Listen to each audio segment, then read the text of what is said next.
ఒక వ్యక్తి 10,000 కత్తుల బరువైన కత్తిని జులించి ఆకులను కత్తిరించడానికి ప్రయత్నించాడు.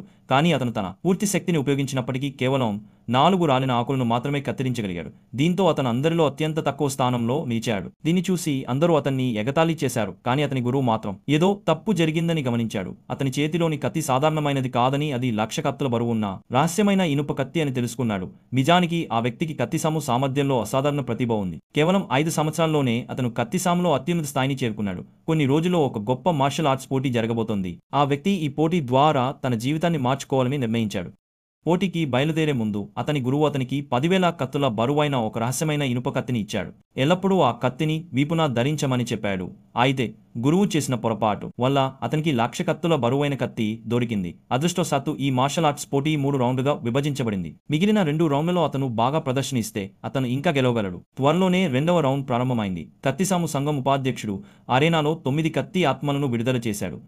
కత్తి ఆత్మల దాడులను ఎక్కువ సమయం తట్టుకున్న వ్యక్తి విజేతగా నిలుస్తాడు. ఒక ధనవంతులైన యువకుడు కత్తి ఆత్మల దాడులను ఎదుర్కొంటూ ముందుకు వెళ్లకుండా వెనక్కి తగ్గాడు. చివరికి అతను 2 ధూప కడ్డీలు కాలే సమయం వరకు తట్టుకున్నాడు. ఈ ప్రదర్శనను ఉపాధ్యక్షుడు గుర్తించాడు. రెండవదిగా ఒక ధనవంతురాలైన యువ ప్రతిభావంతులలో ఒకరైన ఆమె వెంటనే అద్భుతమైన కత్తిసాము నైపుణ్యాన్ని చూపించింది. కేవలం 3 ధూప కడ్డీలు కాలే సమయంలోనే ఆమె 9 కత్తి ఆత్మలను తిప్పికొట్టింది. ఆ తర్వాత ఆ యువకుడు అరేనాలోకి ప్రవేశించాడు.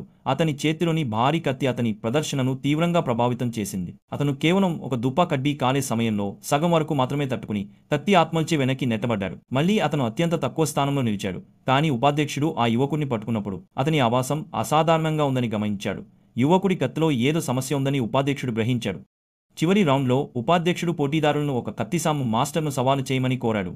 ధనవంతుడైన యువకుడు మొదట సవాల్ విసిరాడు. అతను కూడా ఉన్నత స్థాయి మాస్టర్ అయినప్పటికీ ప్రత్యర్థి యొక్క అరచేతి దెబ్బను కూడా తట్టుకోలేకపోయాడు. ధనవంతురాలైన యువతి తన సోదరుడి ప్రతీకారం తీర్చుకోవడానికి ముందుకు దూసుకెళ్లింది.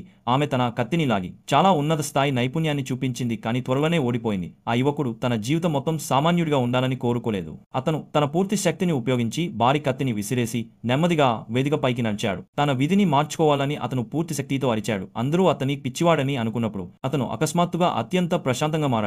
ఆ తర్వాత అతను తన నిజమైన శక్తిని బహిరంగంగా చూపించాడు మరియు కత్తులు రండి అని అరిచాడు. అకస్మాత్తుగా ఆకాశం వేలాది ఎగిరే కత్తులతో నిండిపోయింది. అందరూ ఆశ్చర్యపోయారు.